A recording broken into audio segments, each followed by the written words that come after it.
America యుద్ధంలో ఇప్పుడు ఒక సంచలనమైన పరిణామం చోటు చేసుకుంది. అమెరికాపై ఇరాన్ భీకరంగా దాడి చేసింది. అమెరికా ఆయిల్ ట్యాంకర్ల పైన Iran for the first time పెద్ద ఎత్తున దాడులు పాల్పడింది.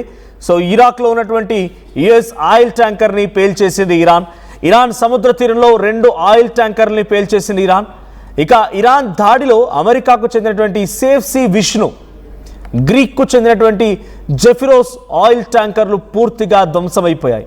ఇక ఇరాన్ దాడిలో ఇప్పటికే ఒకరు మరణించగా ఆ పడవల్లో పేలుడు పదార్థాలతో ఆయిల్ ట్యాంకర్లని ఢీకొలినట్టు తెలుస్తోంది. అయితే డైరెక్ట్గా డ్రోన్ అటాక్ లేదా మిసైల్ అటాక్ అని చెప్పి అంటున్నారు, కానీ అదంతా తప్పు అన్నట్టుగా ఇరానే చెప్తోంది. మేము అటాక్ చేసింది ఒక పడవతో ఇంకో పడవని ఢీకొట్టి దాన్ని పూర్తిగా కిల్ చేశాం.